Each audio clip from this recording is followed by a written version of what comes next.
Next up is we're going to talk about a list of underrated sequels that we put together. So yeah, we're actually going to talk about something positive for all these people who, man, these guys are depressed all the time and just way too cynical.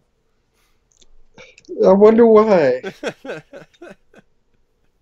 Fucking remakes of Great Outdoors and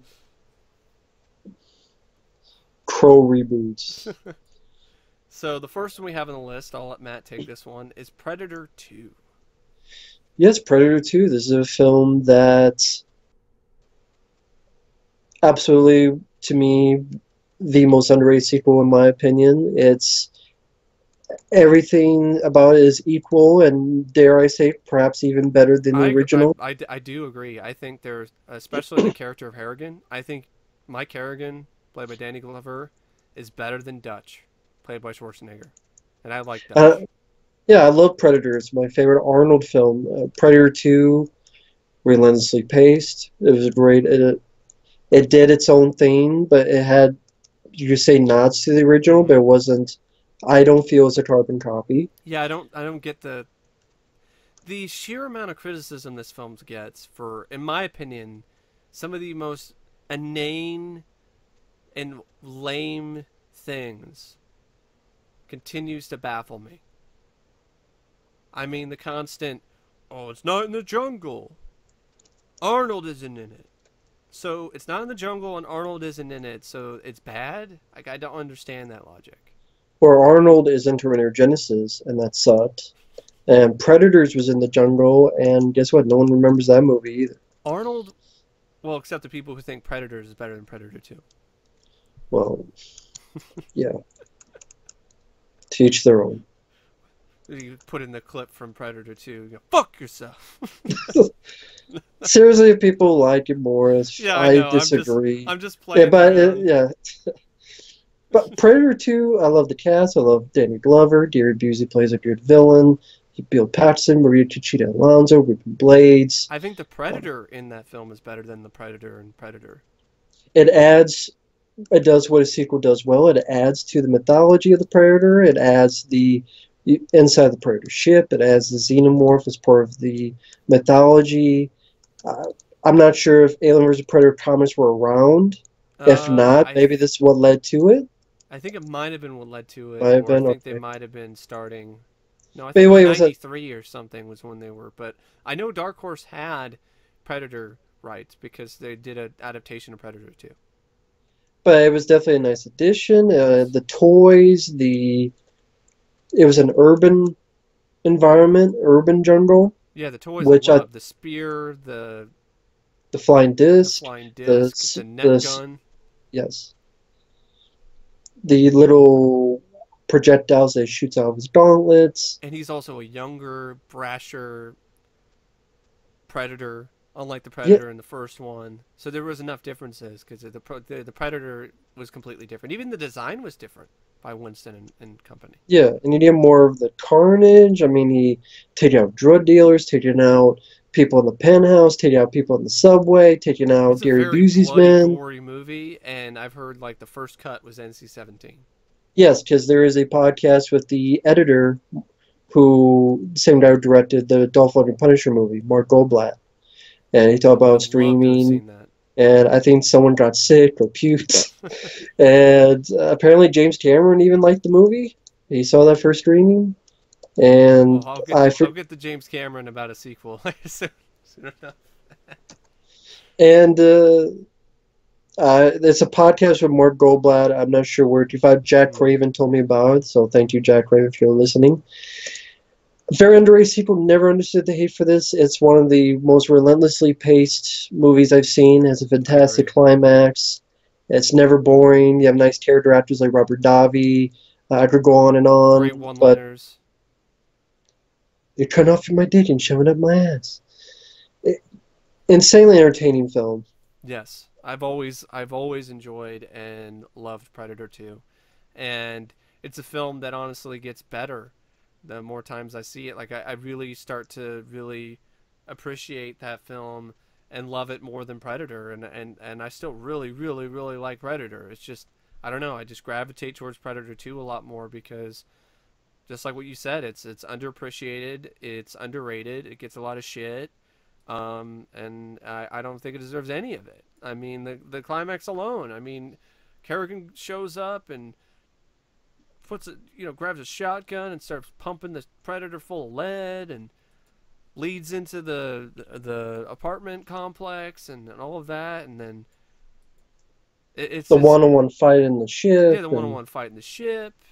Shit happens. It's a very excellent, awesome sequel that it holds up really well to this day, and it just gets better and better with age. absolutely. Next film, I'm actually going to reverse the order a little bit because I this is neck and neck with Predator 2 for me on my list, And I'll be right back. Keep going, but feel free, Mike. and Go that ahead. is another unfairly maligned sequel in Robocop 2. This is a film that I love. I mean, the first Robocop is better than Robocop 2, but only by a little bit.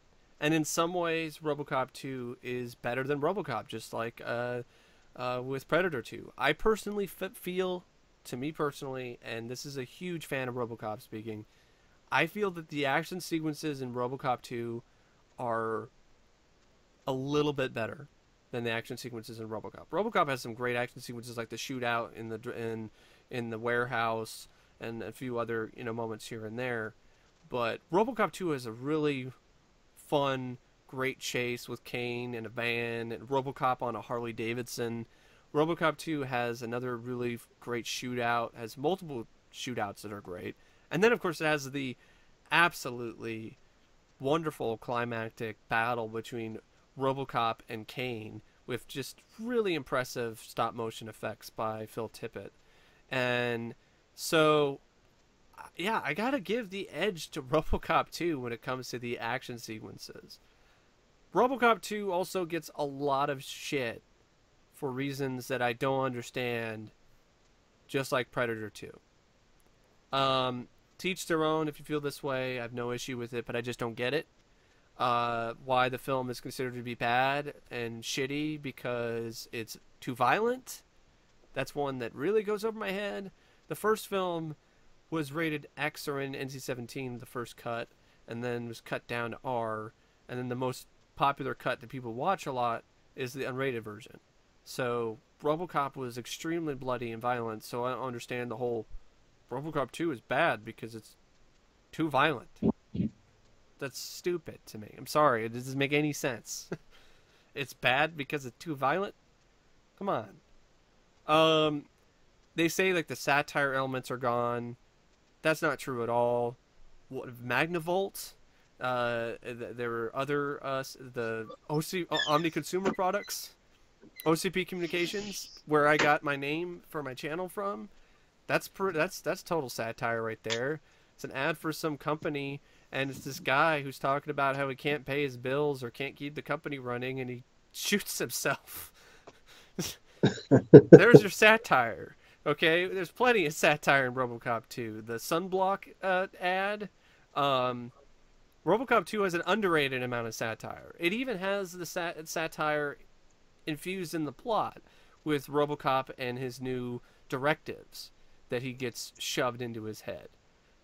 That's satire in itself. Satire in against the politically correct viewpoints a lot of people were having at the time, and a lot of critics had, which is ironically a problem that people had with the movie when it came out. A lot of critics were like, it's too violent. It's not politically correct. Huh. But yeah, I was mentioning that I feel just absolutely moronic that RoboCop 2 is considered to be bad because it's too violent by some people. Yeah, because the first film is incredibly ultra violence. Yeah. I mean, the Ed 209 scene alone tells you that. I actually do love Hobb. I like the character of Hobb. I think Gabriel Damon does a great job performance-wise, and I love the balls of having that character in the movie. It shows you how fucked up this future is, how dystopian this future is in Detroit. that it's gotten so fucking hellish and bad that there are kids who are dealing drugs. There are baseball team, there are little league teams who are going around robbing places with their coach and telling people to fuck off. I love it. Go fuck a refrigerator. So I love that. It's awesome. I think it's great because it's so against the norm. That's something that really does make the film stand out in a good way to me. Is because Robocop 2 has all these different things in it that are just so off the wall, and I I love that about the film. I love Kane. I've Tom Noonan is great. I love he's like this hippie Jesus type villain, and he's addicted to Nuke. I like the addition of Nuke. I think that's a nice thing to throw into this post-apocalyptic Detroit. Is a extremely addictive drug. I like the idea of a drug addicted robot. I think that's cool. That's different. And I also really enjoy, I like the stuff with the mayor. I have a lot of fun with that guy. And it's not perfect. I still put the first film above it. And I mentioned this earlier, Matt. I think it has. Yeah. I personally think it has better action sequences in the first film. Mm. Because you have the motorcycle, the stuff with the Harley Davidson and Kane in the van. You have the shootouts. You have the climactic battle with Kane. That's a lot of fun. It's a fun, ultra-violent comic book movie. Yeah, really, honestly, that's a great way to put it. Frank Miller helped work on the script, but his vision. I'm actually glad they edited some stuff. I mean, there's some other stuff that's pretty cool, but there's some other stuff that is like a little bit too much Frank Miller. And the issues I have with it are minor. It's like the old man all of a sudden becoming like this super evil bad guy. That was just a really random transition. But the other problems people have with it, Murphy's not human. He's lost his humanity. He doesn't have it. He's no longer Murphy anymore. I respectfully disagree with that. He opens up the film with this very powerful scene, like, I mean, the first 10 or 15 minutes, this very powerful scene where he actually goes face to face with his wife and has to tell her to her face that her husband is dead and that they made this to honor him. And you can tell that he's still human because as she leaves and she's crying, he's watching the video screen of the security footage with this somber look on his face. Well, I guess what they mean is, like, at the end of the first one, he's like, "Call me Murphy," and then. Well, they also say he's not human, like he's lost his humanity. They say right. that too, and the Murphy thing, it doesn't bother me because he's a product of Omni Consumer Products. Okay, he's a product of OCP. Right. Okay, we own him. We can do what we want with him. Somebody they messed with him at the end of after the end of the first one. Okay. Yeah. Do you think that they're gonna let him just run around with his human thoughts and acting like he's Murphy? No, they're gonna put him into that dang chair and they're gonna reprogram him a little. Do you think that's something they should have shown? Yeah, I think that might have been something that probably would have helped ease some people's concerns. Right.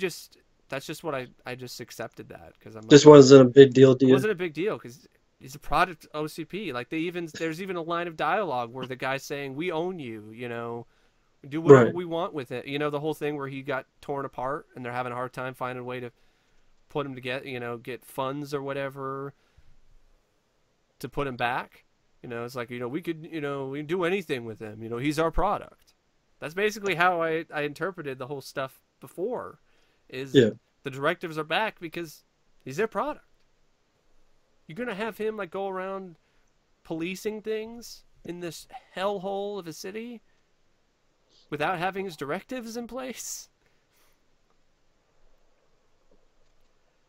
But I mean, also, like I said, there are plenty of moments where he shows his humanity. The scene with his wife, even before that, where he's following her around and checking things out in the police car. I would have loved to seen the scene where he visits his own grave, but apparently that was cut because the tombstone looked fake. There were other stuff in the and it was deleted, like him watching a woman in the shower and lamenting at the fact that he can't have that. He can't really copulate or he can't do anything like that. Maybe you could have put that back in there or something. And then you have the stuff where he's fighting against Dr. Fax trying to reprogram him. So there's always, subtle instances, but they're definitely there. It's not like he's just not even the same character. I respectfully disagree with that. Robocop 3, that's when, that's...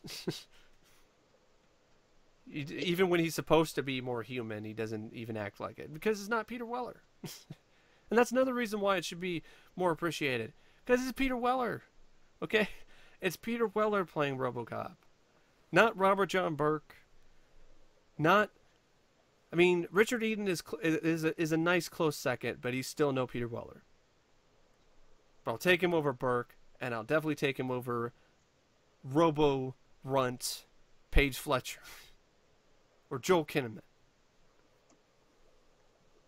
Can I do the what? So yeah, I know it's a long, but I mean it's RoboCop. Like I just it's I get on but it's just I RoboCop 2. Passionate. I am very passionate about it. RoboCop 2 is an underrated, excellent sequel, and it's only a little bit worse than the first, to me personally. And the last good RoboCop film, and the last good RoboCop related pretty much anything. I mean, at least consistently. Because RoboCop, this series, had some good episodes, but then it had a lot of bad ones. Fun film, good sequel. And I do have a list, but we might choose just a couple of these. Mm-hmm. So one I will choose is Rambo III, which is one of my favorites.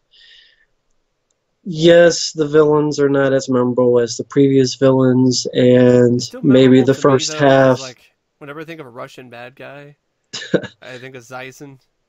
But yeah, I think he does a good job. But he's not like pops out of your head like maybe Brian Dennehy or the villains in the second movie. And maybe Boddicker, Clarence Boddicker. Yeah, and RoboCop, another movie, sure. And maybe the pacing in the first half, maybe a little few trims, but to me, this is still a great action movie.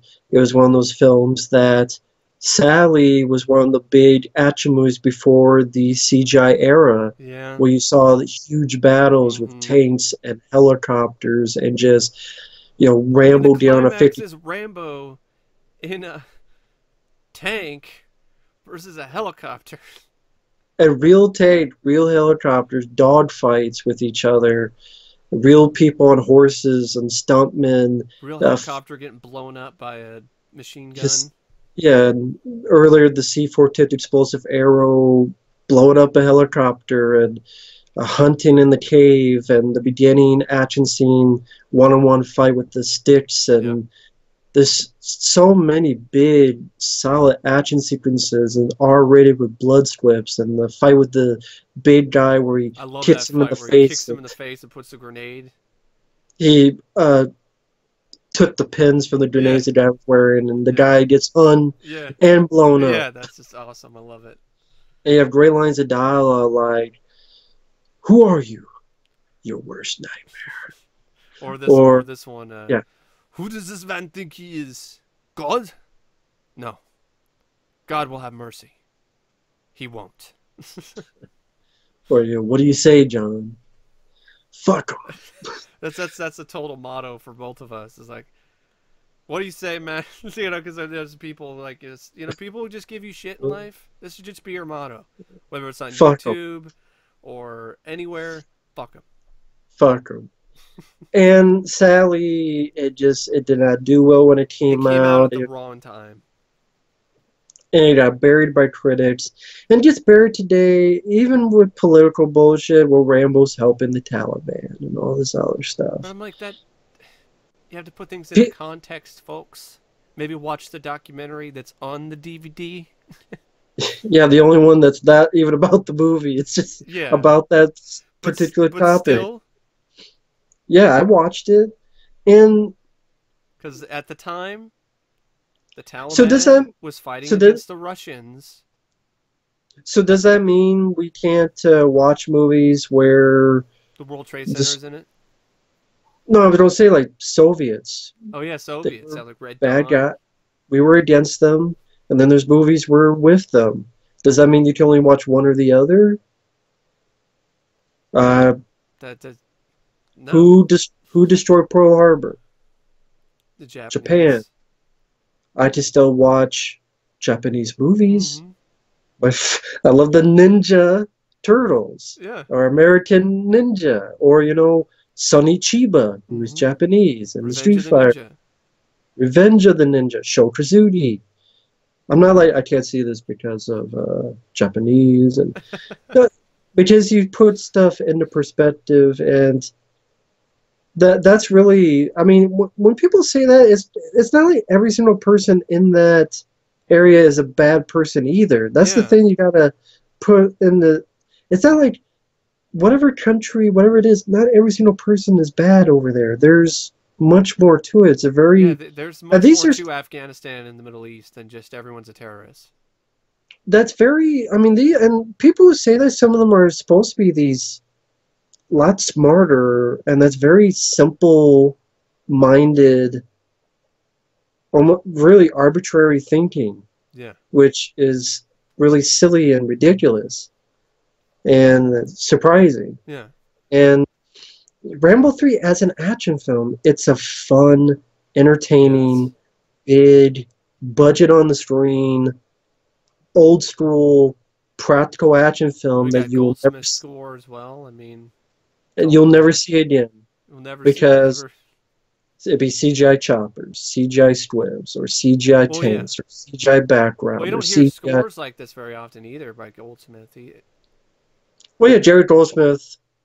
I mean, just as I'm doing this, I'm rewatching the Star Trek films, and even for a film like Star Trek Five, the That score, does have a Jerry good score. Goldsmith, I have to admit. beautiful. Jerry Goldsmith. I mean, Jerry Goldsmith. I My would say favorite my favorite composer. composer. May he rest in peace. Great Yeah. composer, and you don't have that nowadays with great composers.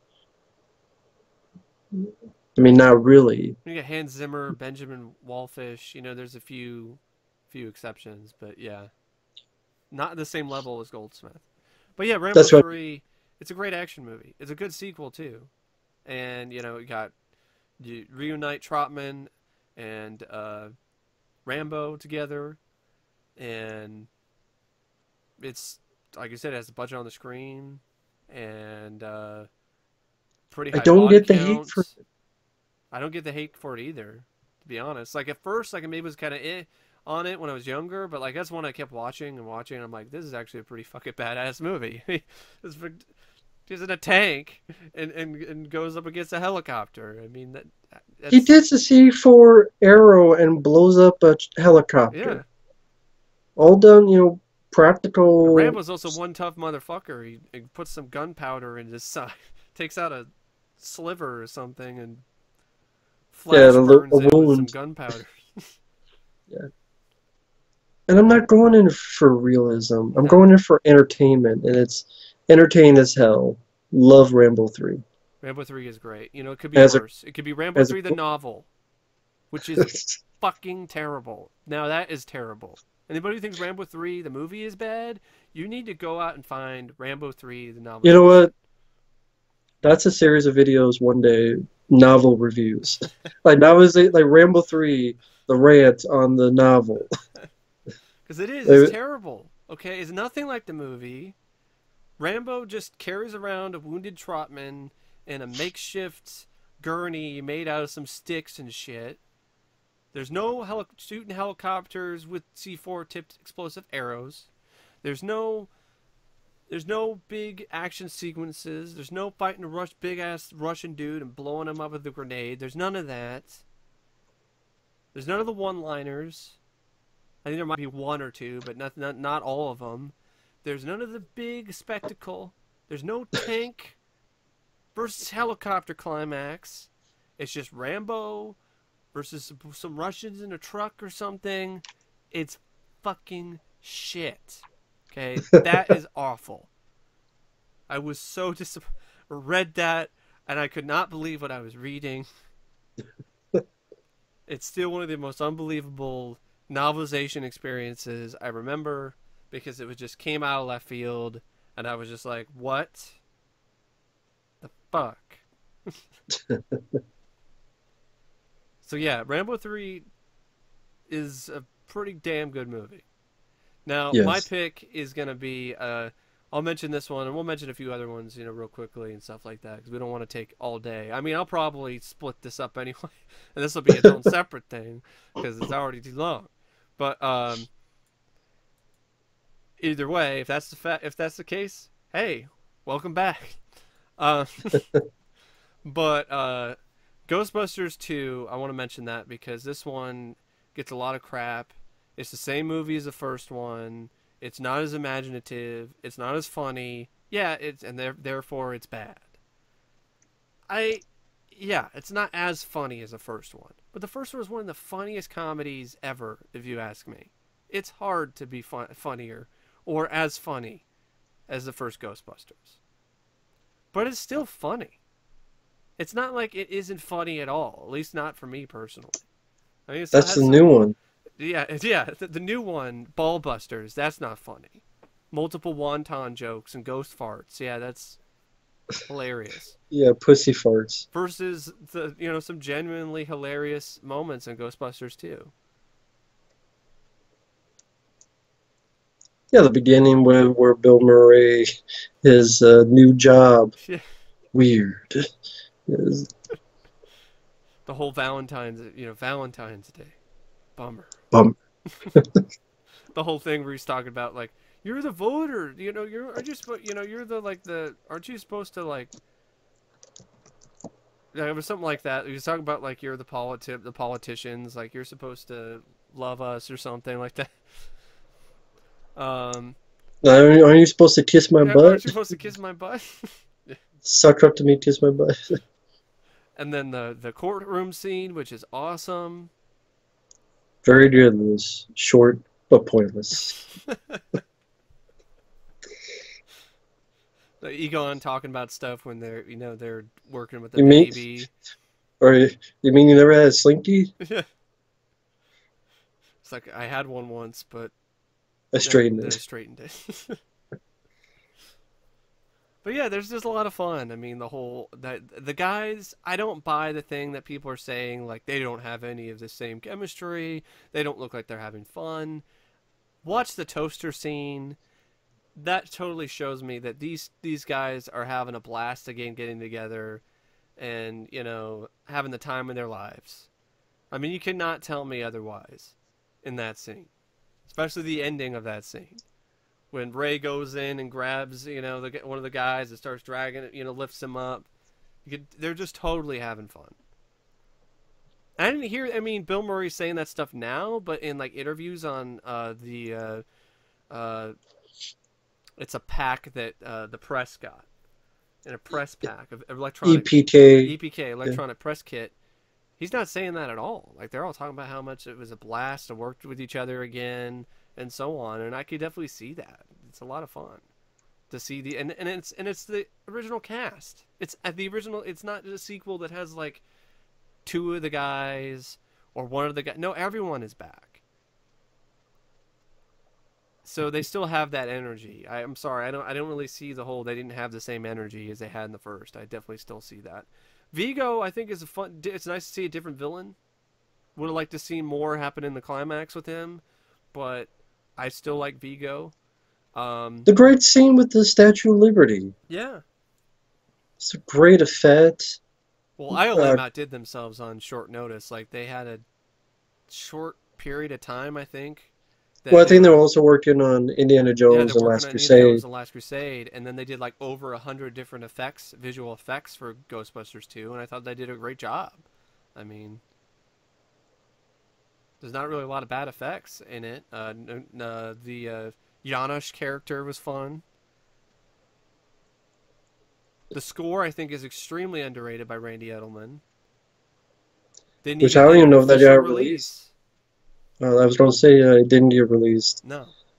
Has a good soundtrack as well. It's a fun soundtrack. Higher and Higher higher, and Higher, higher. uh, Flip City by Glenn Frey.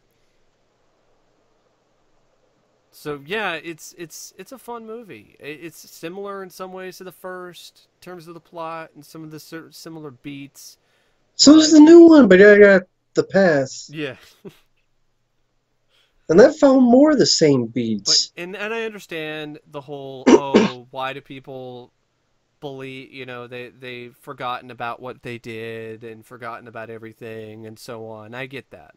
I get that criticism. But I think Dan Aykroyd said something that was part of the joke, that New Yorkers are kind of like that. They would just be like, oh, some big giant event would happen, and then they just forget about it because it's New York. But, it just went over some people's head.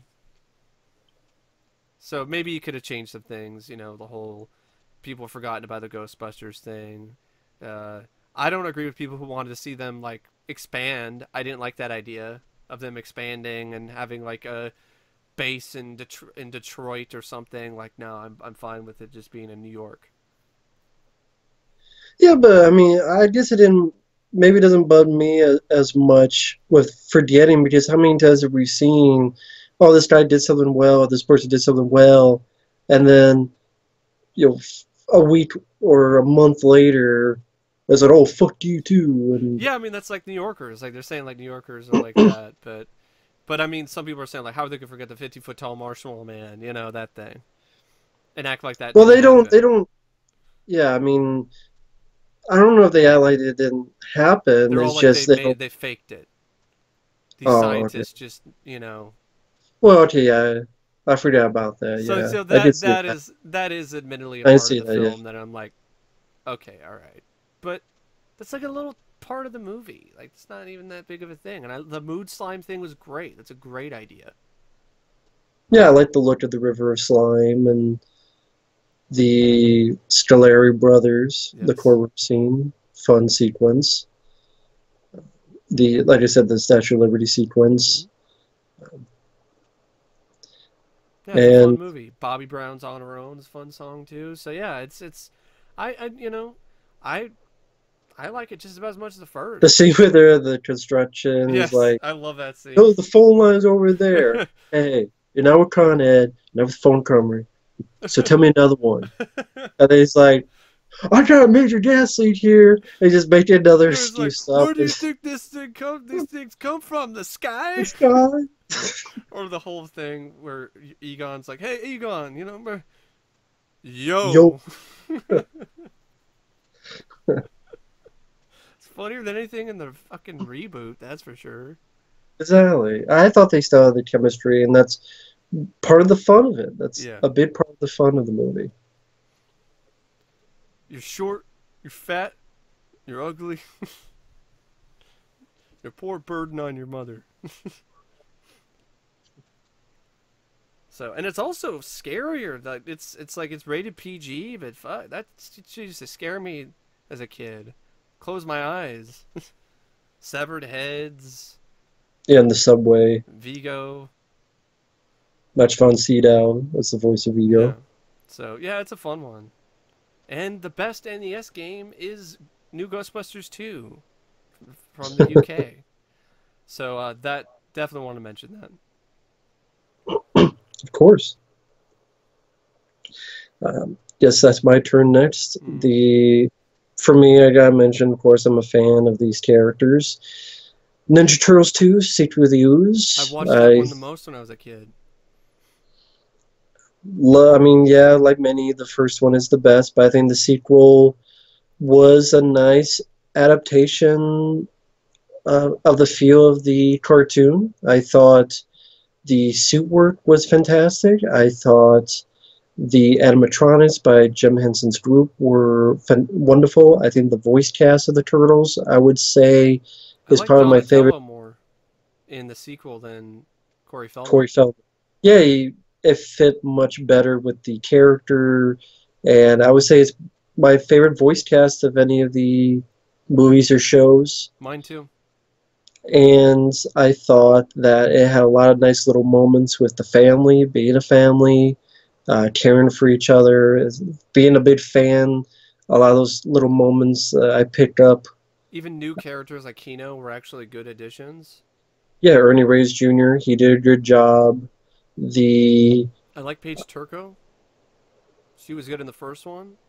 Um, Yeah, Judith Hogue as Judith Hogue April, the was good first in the one. first one, but Paige Turco, I don't know. I guess because maybe I watched Turtles 2 more, but I don't know. I mean, we probably disagree here. I think, but I prefer Paige I Turco. like her. She's I my like Paige favorite Turk. April O'Neil.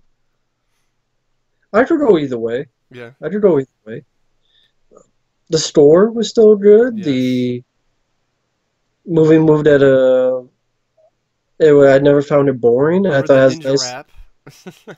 Well, yeah. I mean, that's one of the things I don't care for. I'm not a Vanilla Ice fan at all. Um, the ending is a bit anticlimactic with the Super Shredder. I wish there was Kevin more to Nash. it. Yeah, Kevin Nash who played the Super Shredder. Other than those two things, Well, yeah, definitely.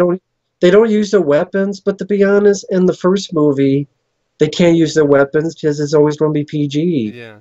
or G. I mean, even in the first one, other than blotting, what more can they really do? I mean, Well, they did some stuff, but yeah, not a lot. But yeah. that's what I mean. You're always going to be limited Hmm.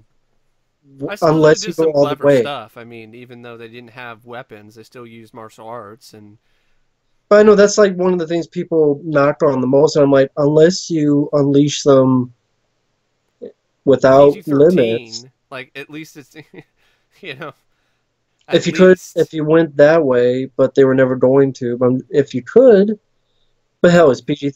They did the PG-13, the new ones, and they did nothing with yeah, them either. exactly. They did even less. They did even Like this less. actually has more shorts. The new ones don't even have more shorts, and they're but PG-13, but and they have a Matt, hundred. there's no Rocksteady and Bebop. They were in the new one, and it sucked. They were farting or checking out their I dicks. know. I know. I actually I can't remember they I farted, but I know they checked out their dicks I and like Toka and Razor better. That's just that's cool. And Stan it and was not Stan Winston. He's done so Jim Henson. much. Jim Henson and company did a really great job. And honestly, that's some of the.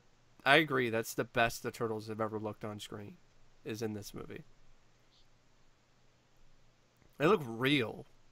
Like seriously. I And don't get as the a whole. Oh, it looks cheap. It's cheesy. It's cheesy, Matt. fuck cheesy. There's pizza in it, and that's cheesy. Yep. But and as a fan, I like a lot of the little moments. I like the moments where when Tino steps on Raph's Yes. foot, and you Yes. see Mikey petting Raph's head, and like little moments Well, that whole when scene where he's just the whole craziness of the, hiding or whatever. Yeah, I remember that. I actually thought of that scene recently. We were talking about Turtles 2, and then yeah. that scene just popped in my head. Like I've seen the film so much. The opening scene, I love. I love that scene. They're fighting the guys in the mall, and there's just a lot of creativity. I crack up every time when Donatello is acting like he's one of those sock 'em bopper things and then messes with the guy. And then They recently, I found out that he actually said Robocop, so that makes it even cooler. Ride him, cowboy! Ride him, Robocop! But yeah, there's a lot of great moments, like Mikey's impression of oh, what's his name from Casablanca, Humphrey Bogart. Humphrey Bogart. That was fun. Um, a lot of great back and forths. The scene where they're playing, keep away with the canister of the ooze from the foot. Yeah. And just a lot of little moments of them being a family, which I like as a fan of the characters. The whole thing where Splinter had I think it's Mikey who disobeys him and then has him go do a bunch of Yeah, because he's somersaults or naming something. their Yeah. names, and he says all the good ones end in no, so making fun of Raph, and then he's got to get disciplined, Yeah. or bugging the shit out of him by eating That loudly. that one I love. Like whenever I think of somebody eating loudly around me, I just automatically think of that scene. Or it's, It's like, hey Mikey, can you crunch any louder? I can still hear out of this one.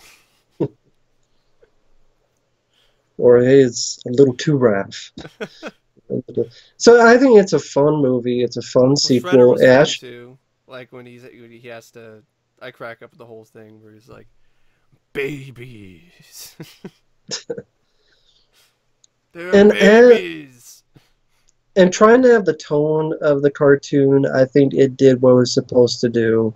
Like I looked at the first movie as a good take on the comics, and Yeah. the second movie as a good take on the cartoon for the feel Mm-hmm. and the tone. The new movies, they did nothing.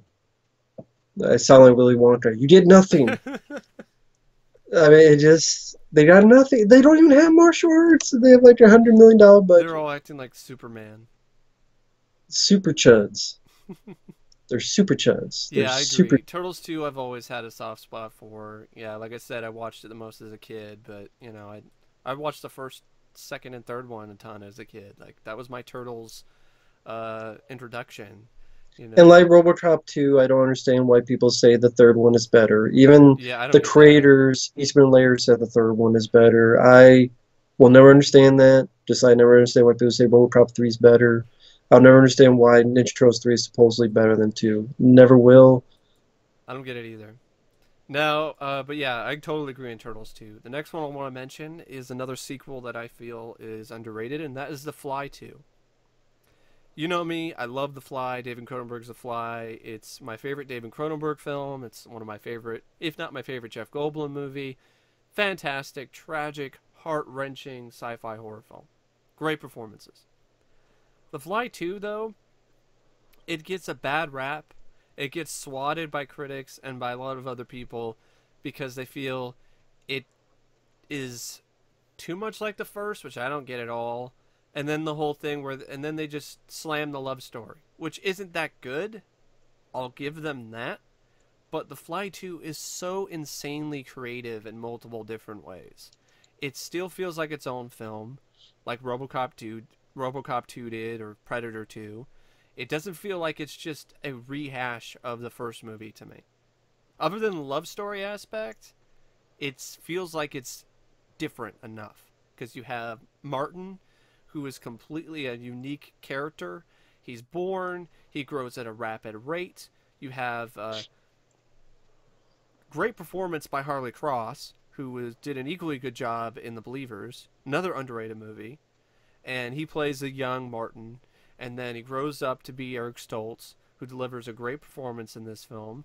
And so you have the kid who has accelerated rate. You have the stuff with the Bartok Industries, who are keeping him under close supervision. They lie to him, make him think that he's got privacy when they give him his own place, but that's not the fact. It's not the fact, Jack. And there's great villains. I mean, Stathis comes back, and there's a good scene with Stathis. But I mean, Richardson, who was also in The Believers, does a great job playing Bartok. Guy you really love to hate. There's another guy, I forgot the actor's name. He looks a lot like Michael McKean, but he's not Michael McKean. He plays this asshole security guard guy, and he's good too. And the film really does deliver when it comes to the creature effects. When it comes to the fly creature itself, when it comes to the new Brundlefly, it delivers and then some. With one of the most underrated creatures in cinema, in my opinion, the Martin Fly. When I first saw this film on VHS when I was a kid, I was blown away by the effects. I loved the look of the creature. Like automatically, I was like, "Wow! Like that is so cool looking. That's so unique." And it gets way too overlooked. It doesn't even have a Blu-ray release in the U.S. It's only on DVD. Thankfully, it does have it's a special edition, which I never thought would ever happen. Because the movie was a bomb and got a lot of flack from critics. But and I love the fact that the last half is unique, just like the rest of the movie in a lot of ways, because it is a last half where it is the creature is the hero. That rarely ever happens. That rarely ever happened then, and it still rarely ever happens. the monster is the hero, and he's going up and fucking up these guys right and left, crushes it, shoots acid on this poor guy's face that didn't really necessarily deserve, that kind of death, but is what it is. But he takes out the fucking asshole security guard, breaks his back in a very satisfying way, crushes a dude's head like a watermelon with an elevator, fucks up Bartok, gives him the mutant fly genes, and actually lives happily ever after with his girlfriend. He actually survives. And another thing that I definitely feel is underrated about the film is how powerful a lot of it is. Like the scenes with the dog are some of the most emotionally resonant scenes I've seen in a film like this. Like, try not to show any emotion when he has to put his dog down. When he finds later that Bartok has kept it. I'm getting choked up just thinking about it. Can you imagine that? Your pet got deformed, and then some asshole decides to keep him alive just because? Not put him out of his misery? Yeah. So yeah, and the score by Christopher, what's his last name? He's the guy who did the score for Hellraiser. It's not coming to my mind right now, but the score I feel was equally as good as the score for the first film. So Young. Christopher Christopher Young. Young, one of my favorite scores easily from him. Yeah, Gina Davis isn't in it. She didn't agree to do it. Her character kind of died anyway in the beginning. But normally that kind of upset me, and it kind of does because I'm like, didn't really necessarily need to do that. But other than a few little things, I love The Fly too. Yeah, I enjoy the film. Good makeup effects. Becomes a Good fun direction monster by Chris movie. Walas as well, with his directorial debut, who I actually got to meet, which is amazing. Saw The Fly in the theater, uh, the Jeff Goldblum one. Met Chris Walas, got his autograph. I told him that he did a great job directing this, and he actually acknowledged that and said it's really nice. So that is really nice. Yeah, it's a fun movie. Definitely an entertaining monster movie. The next one I will mention, I will choose is, let me go with the Matrix sequels. Yes, I am a big fan of the Matrix films. I saw all of them in the theater. I saw the first one in the theater and I saw the third one, but I didn't see the second one because my parents were like, "Oh, it's a nudity or something," and wouldn't let me see it. So I saw it for the first time on VHS that I bought with my own money when I went and visited my grandparents in Arizona. And that's when I first saw films like Tango and Cash on VHS, Prison, because I rented some VHS tapes from a local rental place. Also saw Split Second for the first time because I rented it at the library. So, Uh, but yeah, I loved it when I saw it on VHS, and that was like full screen and on VHS. I remember buying that and Hellboy. I bought Hellboy in DVD, and I bought Matrix Reloaded on VHS at like a Fred Meyer or something. Back in, I want to say 2003, I saw the film. I was in a big Matrix kick. I even saw, sadly, Dreamcatcher in the theater because at the beginning there was a Matrix animated thing called Fly of the Osiris or something Mm-hmm. at the beginning. That's one of the only reasons why I saw that piece of shit movie is because at the beginning it had that. Yeah, that was the best part of the experience. Matrix Reloaded I saw twice in the theater, and then Matrix Revolutions I saw that in the theater. Great experiences. Matrix Reloaded, yeah, you did use some trimming, like the KFC guy, Colonel Sanders, talking scene could have been cut down a bit. But Yeah. overall, I appreciate what the directors were doing. I appreciate what they were The going with in the mechs, the story. mech stuff in the third film was really awesome to see in the theater. I still think those effects and the design of the mechs are better than anything I saw in Avatar and anything I've seen with a mech in years. Yeah, I mean, I definitely was more entertained by those two films than Avatar. And a big fan of Keanu Reeves. I like the cast. The action It, sequences, especially in the second one, I mean the sequence on the freeway, I mean that's some of the best stunt work that I've seen in that type of big spectacle type of situation in an action film. Uh, yeah, yeah, Morpheus with a sword mm-hmm, cutting through and flipping a car over, and he turns and he shoots it as it's flipping over. You have Neo being Superman and going faster while everyone's in slow mo and picking up Lawrence Fishburne and another guy as the vehicles collide. You have the Burly Brawl scene where he's fighting all these Agent mm-hmm. Smiths over and over Yeah, some again. of the effects in that scene are a bit dated, but it's you got to put that in context of the time period. I'm not. I There's mean, it no other way was, they could have done that. They couldn't have had like a bunch of look like. well, especially when it was, God, 15 years ago, Yeah, which is crazy to think about. It was 15 and years it's ago. still for 15 years ago, pretty dang good. Yeah, and I enjoyed the tone they were going with and the stories. The third one, I love the Oh, the fight fight, between yes, such Neo an and underrated Smith. fight. That's The what the best fight between Superman fight, Zod and Superman should have been like. the best Superman fight I've seen Yeah, since Superman like 2 and 3, yeah. which was like Superman in the 2, yeah. past 15 years is the best Superman fight scene I've seen, I agree. and it's in a Matrix. The whole scene where he collects And the water, Neo collects the water in slow mo and just punches Agent Smith Smith. in the face. Great. And I love the idea it was going with by the end of the film. I It seems actually like don't some mind the ending. It fits. because the Wasn't way I confusing to me either. the way I look at it, it was in a way it doesn't get the credit it deserves. Where it was trying to do something a bit maybe in the I mean maybe I'm not a big anime guy. There's some Mm-hmm. animes I enjoy, so Well, this maybe is this has definitely been on inspired by anime. Like the many entire series is animes. totally. But as a guy that hasn't seen and just not really much Mm-hmm. into anime except Akira, Ninja Scroll, and a few others, it's a really cool idea. It's one's the brain. I mean, like one's the each one has their purpose. One's like the body, one's like the mind, and one's like Mm-hmm. the soul. Well, that ties into the whole philosophy stuff that was going through which was very prevalent throughout the entire series.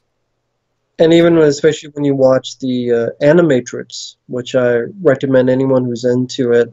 It's really cool because there's a bunch of short stories done in anime and different types that relate to the Matrix. mm-hmm. It's definitely something I recommend for people if they ever watch the Matrix films again. And it ended. We don't need any more Matrix. I thought it was a satisfying ending, and the sequels, I never understood the backlash or the hate that it got. I mean, yeah, the first one is the best, but that does not mean the sequels are bad. In fact, the sequels I think are underrated. I think they're entertaining, and they're worth. It's a great trilogy in my I opinion. agree. I've always liked the sequels. I've never hated them. I even after all of the videos that have been out and articles and blog posts about how flawed and how terrible they are, it never really affected my mindset. I mean, it It's actually made me want to watch them more, and I did. And then I'm like, nope, still don't see it. because we have our own opinion. Exactly. One I want to mention is Exorcist III. I think this sequel is every bit as good as the first film. And feel free, I'll be right back. But go ahead. George C. Scott is phenomenal at the top of his game here in the lead role.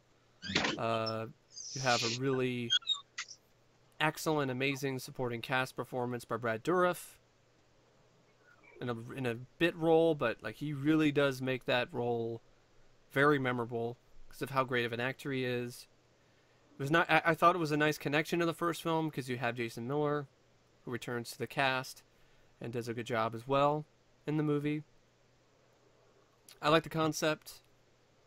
It's a slow burn type movie, but it really does get under your skin. I like the idea that there might have been like the serial killer who and might have been also an agent of the devil. I also like the idea that uh, the demon was possessing older people or invalids or other people who, nobody would ever think would ever be able to do anything, which is really scary to me because that's how are you really gonna stop? I mean, that's like the perfect vessels for that kind of thing because it's like, they're old, they're broken down. Nobody's gonna suspect that. Nobody's gonna suspect it. And the whole thing of the fact that the spirit could jump from body to body. I liked if I was like a murder mystery, and if it was done really well. It was taken seriously, and that really did go a long way. It it was just so much better than Exorcist II, the Hilaritic, which was the opposite of serious. So it just has some great visuals, a good score. I thought William Peter Blatty did a good job directing the film, and the director's cut was a bit of letdown when it came out recently. I actually prefer the theatrical cut, but that's the one I'm talking about is the theatrical cut of Exorcist III. I know it does have its following, and it is a film that does get talked about on underrated lists a lot. But I think Exorcist III might have replaced Halloween 3 for me, because Halloween 3 is now the most underrated film that's not really underrated anymore. it's like John Carpenter's The Thing. For years, it was an underrated movie, or Blade Runner. But then it got this huge cult following, and people rediscovered it and really found a newfound appreciation for it. So it's not underrated anymore. And I'm saying that out of love. I love Halloween 3. But there's so much praise for that film now, and even other fans who are like hating on it have warmed up to it and have even thanked Tom Lee Wallace in person for the film. So it was one of Scream Factory's first bestsellers, along with their Blu-ray of Halloween 2. So I don't really think there's t-shirts. It's all over the place. Exorcist 3 does not have the same following. There are people who say it's great, which is too say bad. it's underrated, but like I said, I think Exorcist 3 has replaced Halloween 3 when it comes to one of the most underappreciated, or the most underappreciated 3. The in on the list. For me, it was Rambo 3, but the Exorcist 3 is my favorite Exorcist film. It's the only Exorcist film for me. Mm-hmm. I'm speaking for me, not for Mike. For me, it's the only Exorcist film I truly enjoy and truly love. It, and I did see the other cut, and it was disappointing. Yeah, it was. It was. And I actually prefer the studio messed with ending. Yeah, so do I. Brad Dourif does a wonderful job. George C. Scott, powerful performance. The direction is not jumps. It has one jumps. Yeah, well, and one of the best jump scares I've ever seen on film. Yeah, it's not like I heard from my friend Mike about Winchester. Yeah. This has great atmosphere. It has creepy, weird stuff like the Joker's head. Yes. And you're like, what the fuck? It actually is the Joker. You got Fabio and Patrick Ewing in heaven. And Sam Jackson, but not his voice. And well done direction, creepy. The shot of the atmosphere. The Jesus on the crucifix, its eyes open up. Yes. And just Brad Dourif is one of the. Oh yes, he's only in it for a little bit, but honestly, should have been nominated for an Oscar. Yeah, best supporting actor for sure. Yes, I would go that far for Brad Dourif for The Exorcist 3. Just hearing the people that do get nominated, yes, unforgettable performance, if you ask me. Great movie, underappreciated. I don't know, maybe because of the title and people Exorcist 2 is like fuck the. Maybe it was maybe if it was just called Legion, which is what the book was called. And I know that's what the director wanted. Maybe, but still, great movie, great sequel. Yes. And I forgot, it's my turn to pick. Yeah. Let's see. Sorry, for I have a list. I'm just seeing which one I want to pick that can give the most. I will go with Jason Goes to Hell. Great pick. Jason Goes to Hell is really the first Friday the 13th film I saw, but I'm not just saying I enjoy it for nostalgia. When I look at the Friday the 13th films and get to a part 9, I'm fine when you get to a part 9 of doing different things. Mm-hmm. And I thought this was something that was done differently, but done well. People go, Yes. but there's no Jason. Guess what? There's no Jason in the first movie. There's technically no Jason in part 5. It's like Halloween 3 again. There's no Michael Myers in Halloween 3, but And there is Jason, because I seen him yeah, in the movie at the end and beginning of yeah. the films. But And there's more Jason in this yeah, than in the first movie. and in Which you Halloween, see him as a in kid. Halloween 5 and 6 and Resurrection have Have a Michael shitload of Myers in Michael it, but they're Myers and shitty stuff. films. Friday 30 Part 8. I mean, well, people at least admit that's shitty, but 5 doesn't have Jason in it either, if you think about it. that's what I said. Like, Part 5 doesn't Yeah. have it. You know, in the first one, other than a kid. Jason's in this more than Part 1. So why isn't Part 1 hated? By that logic. Part 1, I honestly think is a tad bit overrated for me personally. But that's a I whole nother remember. story. And I definitely do prefer Jason Goes to Hell over Part 1. It has a great character, an actor with John D. Oh, LeMay. yes. Reminds me Very so much of myself. is very likable. I like that it was a guy, not just a typical teen. It was a guy just trying to rescue his girlfriend and his baby. That made it a good difference. Has some of the best effects of the entire franchise and Yes. is the goriest. K&B. Especially, The yeah, unrated cut? Yeah. and it's easily the goriest. Some of my favorite I love kills are from this film. Like the one where the couple, one of the guys gets split in half. You the know, girl, the the girl gets girl's split in riding on half. top. Crazy gore sequence. The people who get their heads bashed Yep. in. The woman who gets her chin bashed Yeah. in. The guy in the deep fat fryer. Yeah. The Very I mean, creative kills, creative concept. I thought the writing was great. it has some style to it for a Yes. guy who's never directed before, and he was very young when he did it. It has Creighton some Duke. action. Creighton Duke's Creighton Duke. character was great. Stephen Williams is the actor's name. Yeah. He's a lot of The fun. character was great, Creighton Duke. Uh, Even scenes without kills. I mean, that's the thing with the Friday the 13th film. You have to have scenes You have that to are have interesting without characters that kills. are likable enough that you have a little bit of suspense because you're like, okay, I don't want this person to get killed by Jason. You know, For I want example, them to make it out I like in the John D. end. LeMay. I like Stephen Yes. Williams. The scene where he's breaking fingers. Yeah. That has nothing to do with kills. Has nothing to do. Yep. Interesting. It didn't lie. He goes to hell. There's an ending. You have Freddy's Yeah. hand, which is a nice nod. And it has some great action sequences in it too. Some wonderful shootouts, chases. Was shooting the shit out of the. Yeah. Uh, This you is know, a after better version of the Hidden 2. Like this is a real Hidden 2. yeah, you could call the with a few touches. You call it the Hidden Two. Yeah. I mean, hell, one day they'll remake the Hidden, and this will be Yeah. much better than that remake. Whatever. Yeah, it'll be Eh, just an awesome climax. I get to beat the shit out of Jason.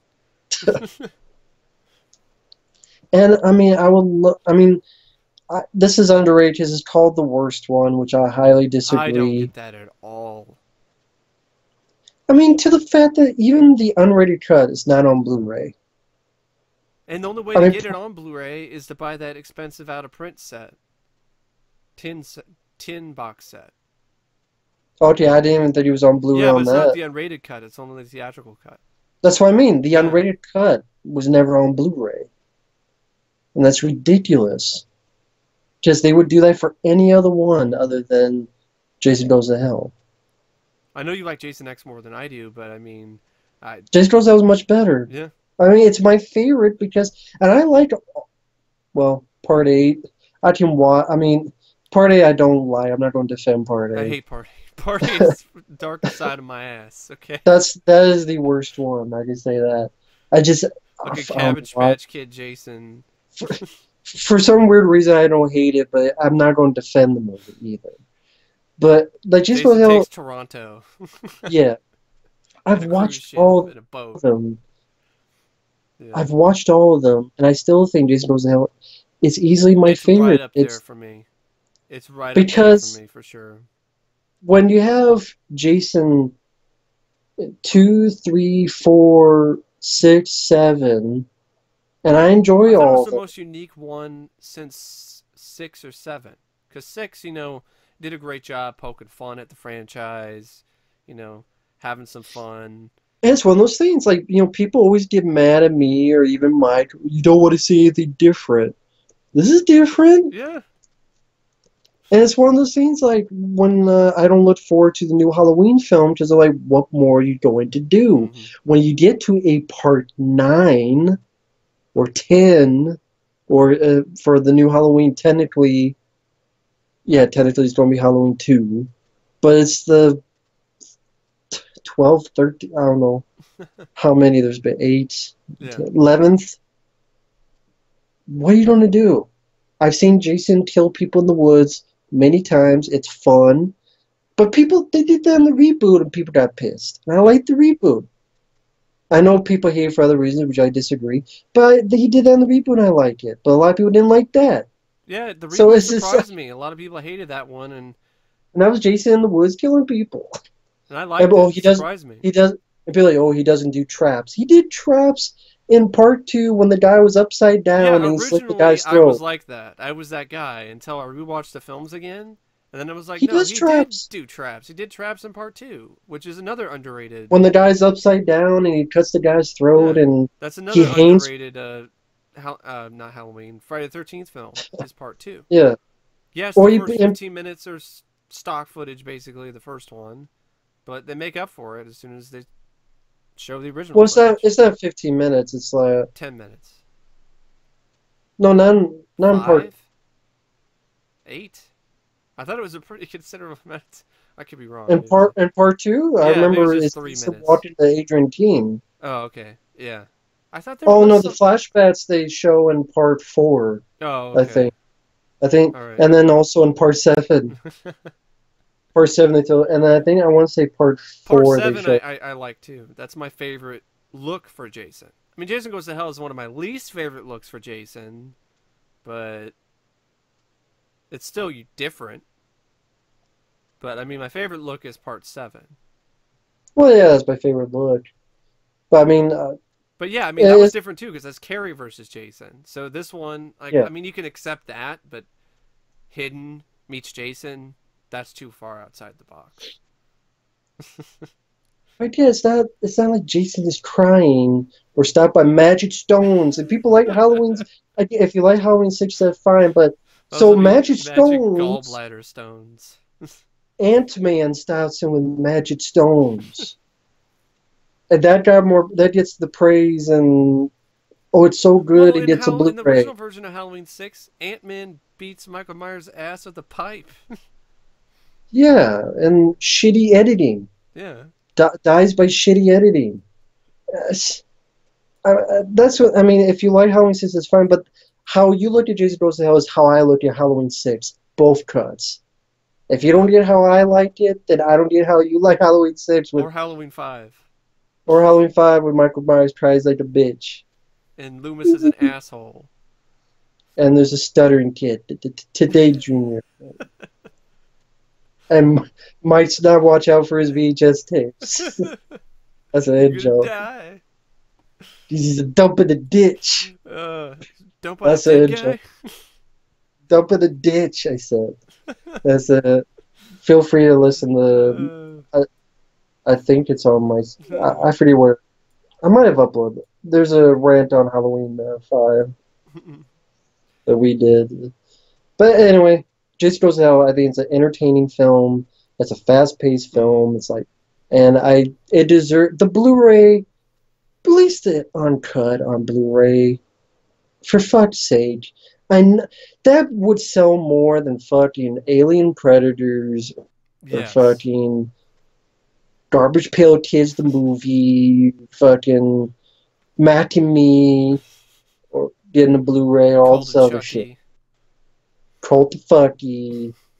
That's a bad sequel. That's a shitty sequel. That's one that does something different and does it badly. It's even Yeah, more insulting to the franchise than Jason Goes to Hell.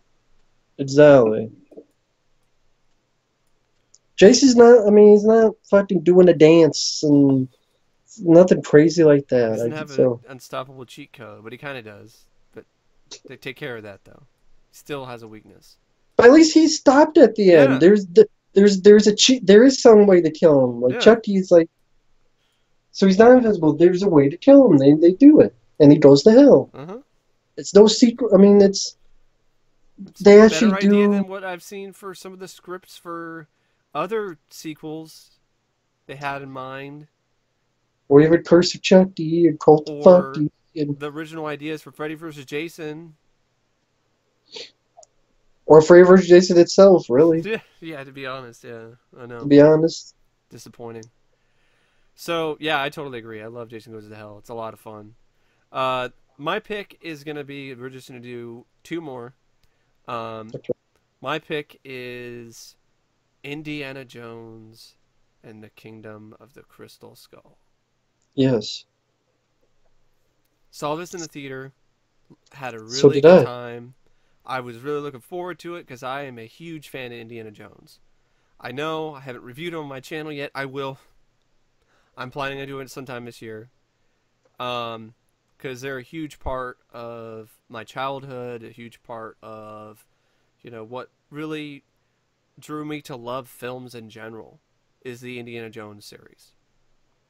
I mean, I read countless of Indiana Jones books. I even had Indiana Jones micro machines. Huge fan of Indiana Jones. My favorite video game of all time is Indiana Jones and the Emperor's Tomb on the Xbox. So I was super looking forward to it. I had high expectations. And unlike a lot of other people, it didn't disappoint me because I still was very entertained by the movie. I was not expecting another Raiders or another Last Crusade or even another Temple of Doom because those films are in such a league of their own.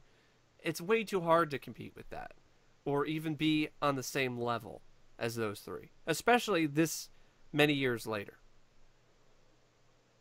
I resigned to that fact and I accepted that. And I had a good time. It's my least favorite out of the series, but that doesn't mean I don't enjoy it. Doesn't mean that I don't like the film because I do like the movie. I felt that Harrison Ford, even though he was older, he was still able to do quite a bit and gave it his all and was still the same old Indy. I don't agree with people who say that he's not the same. I still, boy, as soon as he gets in that opening sequence and puts his hat back on, it was like, there he is. That's my hero. That's the adventurer. That's Indiana Jones. I never felt like, oh, he's just old, too old to really, or he hasn't played the character for so long. He doesn't know how to do it anymore. It wasn't like Dumb and Dumber 2 years later and you got Jim Carrey and Jeff Daniels reprising their roles and they look like they're doing pale imitations of themselves. Sally. There was nothing like that, in my opinion, with Harrison in No. Kingdom of the Crystal Skull. I didn't hate Shia as much as other people did because at that time I was not really a guy who hated Shia. I liked him in Constantine in his bit role. I actually liked him in the Transformers movies. I haven't seen it in a while, but I didn't mind his character. I didn't mind his performance. So it didn't bother me. And I I liked still him. don't think he's that bad. Yeah, I liked him in Disturbia. I Yeah, he liked was him good in in Disturbing. Eagle in Eye. I saw Eagle Eagle Eye in the Eye. theater. I thought he was great in that. That's not. That's we're just talking about underrated movies. That's an underrated film to me. Eagle Eye. Me too. I really enjoy that one. So, and I saw that Just in the picked up the theater Blu-ray of that. previously before Crystal Skull. I think like that came out before Crystal Skull. I think like pretty soon before it, if I remember correctly, or maybe afterwards. I don't know. I think the same year, 2008, Okay, so it I came out the believe. same year. So I liked him in that, and I didn't think he was a problem here. The No. CGI prairie dogs, that was like for 2 minutes, that was like 30 seconds in the beginning. Yeah. Does not outweigh the multitude of practical effects and sets that are actually in the movie. It's like people just act like, oh, well, there's prairie dogs, CGI monkeys, and that's bad. That sucks. But there's a ton of practical effects in this movie. Like, this is one of the last films that I can remember in this modern era where they had like a considerable amount of practical sets and a considerable amount of stuff that they shot uh, on location and some, and they did some stuff that was like green screen the jungle and other some of this stuff. But there were other shots that actually shot it in a jungle. But there's other things where they had some green screening and so on. But there's a lot Right. of stuff like the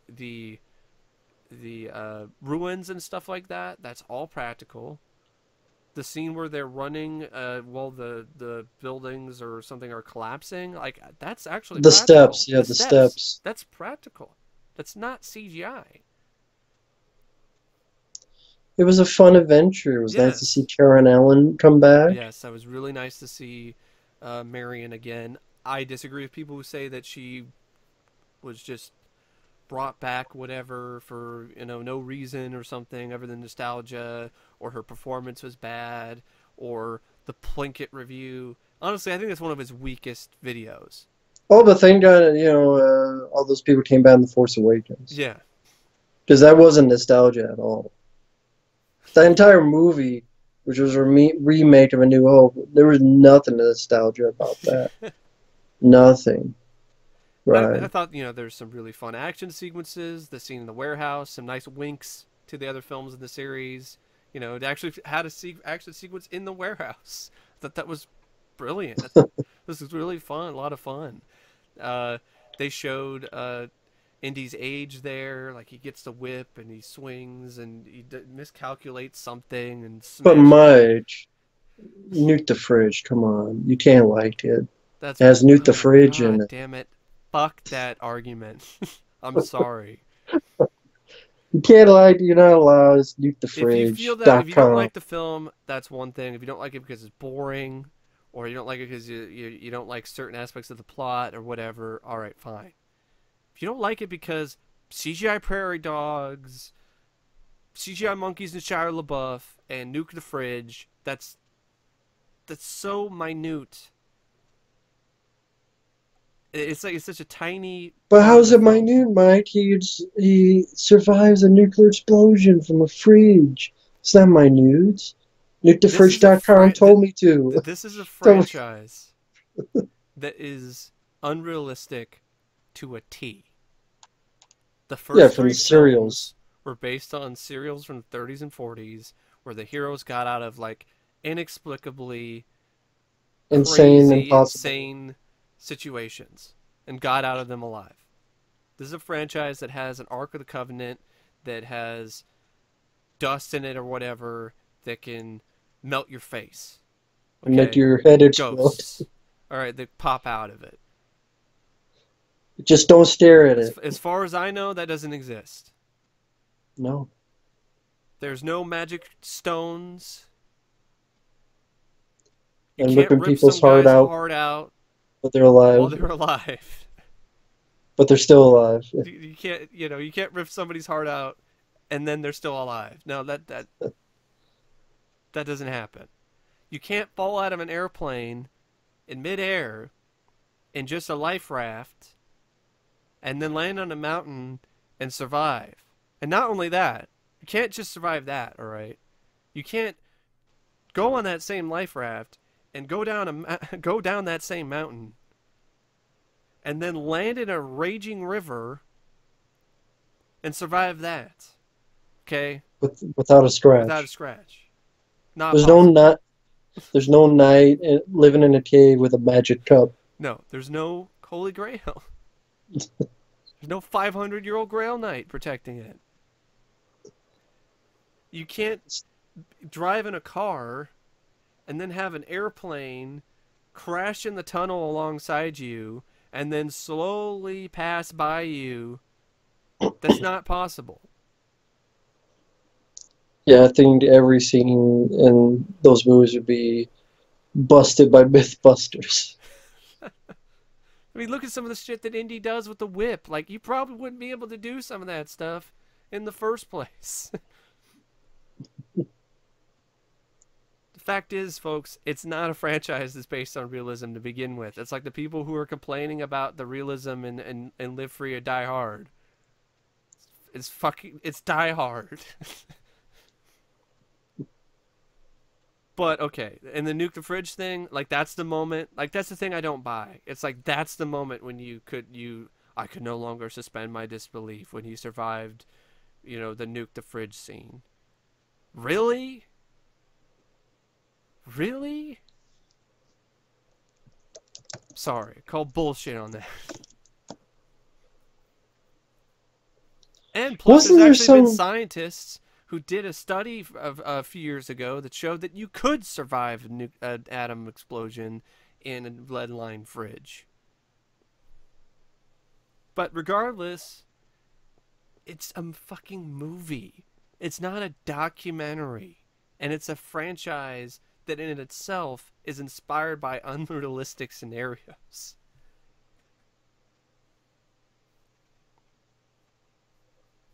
It just baffles Yeah, me that is what in this franchise of all things. whether you can or can't survive the fucking nuke the fridge, I thought it was a fun scene. Yeah, That's it's a all I fun care scene. about. And That's also all it I was a give a shit nice about. callback and throw it, to the time period. It's the atomic age. Yeah, the 50s, and I like the story. That's another thing I don't get. Oh, aliens. Oh, it sucks because it's aliens. So yeah, magic cups and magic stones and fucking But actually they're interdimensional beings, so it's not yeah. technically And the aliens crystal anyway. skull thing is a real thing. Yeah. I Look like it the up, Crystal Skull idea. I legend. love that pick better than some of the other scripts that were floating around. Better than him going to Atlantis. I don't care about Atlantis. Well, you'll see that with Aquaman, pretty much. It's a decent I mean, game and a good comic. I'll give it that. But I don't know. I don't think that would work too well on but the film. crystal skull is a real legend, and you can look up National Geographic, and those are real But it was legends, nice and they're to see still something that wasn't just another religious artifact. What was he gonna do? Find the Spear of yes. Destiny? Noah Wiley, the librarian, beat him to it already. Did Laura Croft do that in the sequel? I think Was so. that the Spirit of Yeah, Destiny? maybe. Yeah. That movie sucked. That fucking yeah, I think it was No, wasn't that the African thing? I don't think it was the Spear of Destiny. It was some oh, African thing. okay. Maybe I'm thinking of something else. I swear there was another movie that did this The Spirit of librarian. Destiny. Well, I think Constantine did that already. Yeah. Yeah, he did, Yeah, it actually. did. It was that was the so Constantine already beat it to it. That's what with Keanu Reeves they had the Spirit of Another Destiny film with Shia LaBeouf. Yeah, with Shia Constantine. LaBeouf. Yeah, so that beat it to it, and that's a good underrated movie. Yes. It's another underrated film. Yeah, I mean, But what is he gonna find Noah's Ark? I've read the book. Okay, where he goes and tries to find. It's boring. It's bad. oh, another arc to find. Only a bigger arc. He already found an arc. He's to try to find Jesus himself. So is the Antonio Banderas movie The Body. That already beat it to it. Antonio Banderas beat him to I it. thought the Crystal Skull was cool, and also the film is like the films before it. It's a throwback and a homage to the Still popular find films of the time still find period. the Jewel of the Nile. The remake of the Jewel of the Nile, that's what they want. But yeah, it's like what else? It's I like the story. I like the Crystal Skull. I like the artifact he's looking for. I like the fact that it's Russians. I like the fact that we had it's in a way it's a nice throwback to the B movies of the 50s that had Russians and mind control and aliens and flying saucers. Yeah, It's as much that of a time period. homage to the time period and what was popular during that time as the other films were when it In the comes to 30s. the 30s. Exactly. I'm not going to knock the film for following the same formula that the other films did. Would you want to take place in the 30s again? I like the fact that it took place in the 50s because that wouldn't really fit old Indy in the 30s. He ages weirdly. I've already seen the Nazis twice. Yeah, I I'm thought fine with Kate the Blanchett. Russians. I thought she did a good job. It's an entertaining movie. It's a fun movie. It's a fun adventure. I do have some Escapism. issues, absolutely, but Sure, but not that it's bad. no. And everyone in the theater when I saw it loved it. They stood up and gave the film a standing ovation. So It seemed like a lot of people liked it until this whole stu- fucking South Park, which I don't like. I like the movie. I don't like the show. Raping Indians. yeah, How about you do a fucking Luke Skywalker Last Jedi? that's better. That's more Otherwise, you're suiting. That suits full it of better shit. because it's not like Indy South is the Park. character was raped at all in that film. No, Luke He still was. kicked some ass. He fought that giant, tall Russian dude, knocked his ass into fire ants. You think he's going to pass the torch, but they don't, Yeah, which I I love liked. that scene. It's great. It's like, At the end, that it's like, was a nice eh. touch. It's like, all right, yeah, yeah, yeah. Give me that Nope, hat. it's my hat. It's a happy ending for Indy. He marries Marion. It's great. Don't need a fifth That, one because that was a great way to send off the franchise. If you ask me, they get married. It's over. It's done with. exactly. So yeah, I don't get it, and I think yeah, it's not only South Park, it's Nostalgia Critic, the Red Letter Media. It's this whole big became popular, became the in thing to hate on Indy 4. Say it's like one of the worst things ever. Well, then, to be blunt, you haven't seen a lot of bad movies. Feeders, Curse of the Star Blue Crystal. Lights,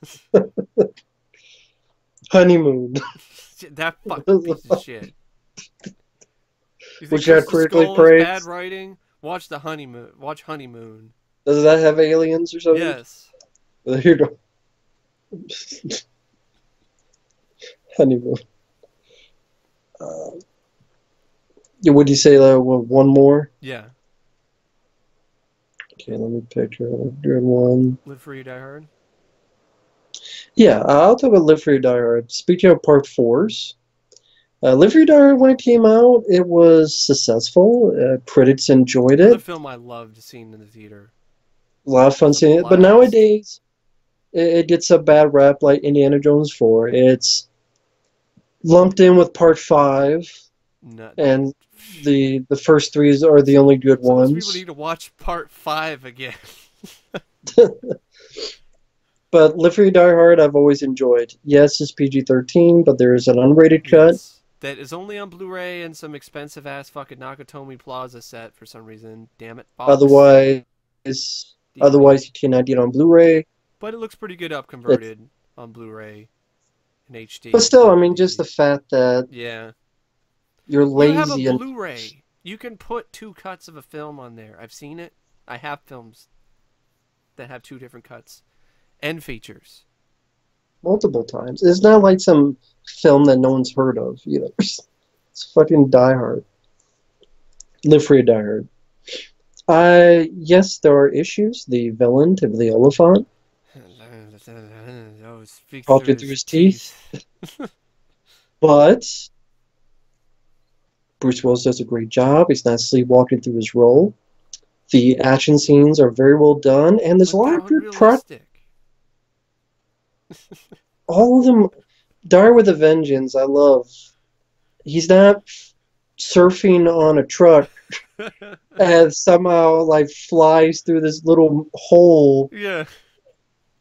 and, like he was Or this so I'm a little T spot. teapot short You're and stout. T spot stout. I'm gonna fly right when Sam Jackson drives by. No, no. I mean, it's not going He's to. not. Him and Zeus aren't going to survive that whole thing when they jump off the. Or even when they're trying to uh, They're trying to on get on that the boat. boat, Yeah, yeah, and it falls and it cuts that one guy in half, which was cool. they're not going to It's survive it's that. Die Hard 2, you're not going to get an ejection seat. And like you just eject right at the right time while the plane explodes. That's not the nick of in time, the nick of yeah. time. Not going to happen. And the first one, you jump off a building, and thankfully, the whole roof explodes, but thankfully, that fire hose grabs something just long enough for you to get through and shoot through a window. And right when you get it, it falls down. If that would fell down earlier, he'd be dead. If it didn't hook, he'd be dead. Well, they're saying he might have been dead anyway if he did that jump because then it would like, you know, break his back or something or fuck him Yeah, up or the whatever. Yeah. broke his back, or if he jumped like 2 seconds later, he would have been blown up. Yeah. I mean, Or even the like the scene where scene, he's jumping like in the vents, and the gun. yeah, he falls down Yeah. and he barely catches it. I guess if you could argue that it's trying to be the most, like, of the four, maybe it's the most quote realistic, Yeah, the but first one. they're not realism movies. No. They're not the And Bourne films. Well, even those aren't that realistic. fuck the Bourne films. I don't like any of them. I rewatched them. They suck ass. I didn't see the new one because I saw the first three. They suck. Overrated as fuck. That's just my opinion. Live Free Die Hard, I'd gladly watch anytime. I like Justin Long. I thought he did fine I love for what he was supposed the to whole do. back and forth of the music between those two. That's great on the radio. Yeah, the action sequences, the sequence in the tunnel with the cars flipping. Yes. There are practical moments. We watch behind the scenes. Where did they get out of The the car? that chopper, the helicopter Yeah, with he the hit the car. helicopter with a car. I was out of I was out bullets. of bullets. And I enjoy I love the jet fighter sequence, which a lot Yes. of people make fun of. I think that I I love saw in that the scene. theater. I didn't see it coming, and I Yeah, I didn't loved it. either. Yeah, it was It great. was exciting, it blowing up this real bridge, and the truck going and almost going tip over, Mm-hmm. but not quite. Him sliding and grabbing onto the jet, and Yeah. great stuntman. I don't know what the name of the stuntman, but that fall and that Yeah. fireball right behind him Yep. that you see at the end of the trailers, that's a great stunt. Yeah. I like the concept too. The fire sale thing. Yeah, it's a different kind of terrorism that's not trying to be a carbon copy like Force Awakens Yeah. was a carbon copy. And it's a different form of terrorism, but using the internet It's and kind of like what I remember in Die Hard 2. That was a different type of terrorism too. They just wanted vacation. They wanted to go on vacation yeah, to permanently. get this drug lord Yeah. this and the way it does the airplanes, which was a ballsy, Mm-hmm. even for then level nowadays. And just a fun movie, just an Yes. entertaining film. Yes, the villain is not as good as the But other Maggie Q villains. though, I liked her, and I Yeah, when love he the fight throws scene, her and rips her hair, and the scene in the elevator shaft, and then the and one liner he gives later. He's like, oh that bitch. Yeah, she's down at the bottom of an elevator shaft when an SUV rammed up her ass. yeah, I loved it. I thought it was, Yeah, I mean, even Mary Elizabeth Winstead was fine as his daughter. yeah, I will admit she was not bad. Kevin Smith, glad, glad he's doing better. He did fine. Command center. The It's a basement. basement. It's a Better than anything entertaining. in Cop Out. Yes, I agree. I think it's a very entertaining film. Yes. I do not agree with. They hated it. Is it perfect? No, but the Die Hard films, the first three are tough films to follow, and I think it did it pretty damn well, And if you want considering. the swearing John McClane, watch the unrated cut. Yeah, Because if you feel like that's what's missing, that fixes that. It's like how I feel about Daredevil, the theatrical cut. I think that's underrated. But if you aren't a big fan of the theatrical cut, the director's cut improves upon it. yes, I feel the same way with the unrated cut with Live Free or Die Hard. But the theatrical cut is still fun. But if I had to pick, I'm watching the unrated cut. Like I just choose if I'm watching the films, it just flows better with the, with yeah. the f bombs and everything because that's just such a core part of John McClane. I love it enough that I made my own cut of the film, a fan cut of a mix between the two.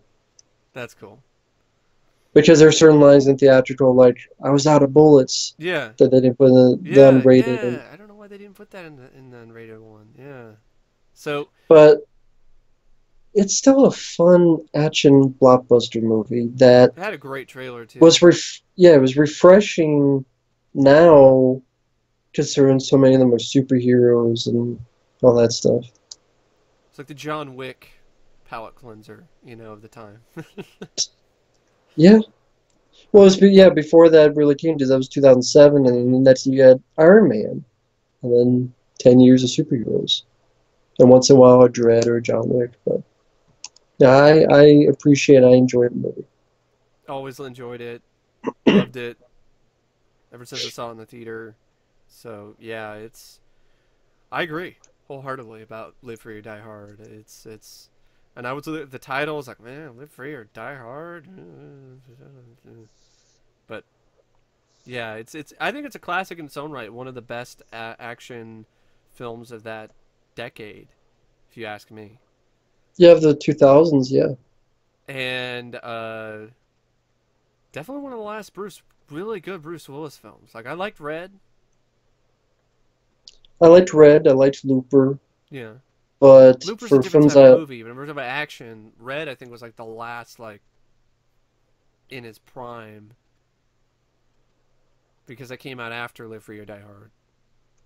yeah, But yeah, yeah, I that was mean, 2010 Red. Good Day to Die Hard, Red 2. I mean, Good Day to Die Hard recycles lines from this movie. I mean, it just takes, poor half-ass dubs of lines from that film. So yeah, it's a good time at the movies. I don't understand crap it gets, especially lumping it in with part five. Come on, does this have Jai Courtney? Does this have a Bruce Willis who's half-assing it and not really 100% all there? That John McClane wearing a fucking plaid flannel shirt? No. So Right. So anyway, thank you once again for joining me. Thank you. This will definitely be split into parts, so thank you folks for listening to our discussion of underrated sequels.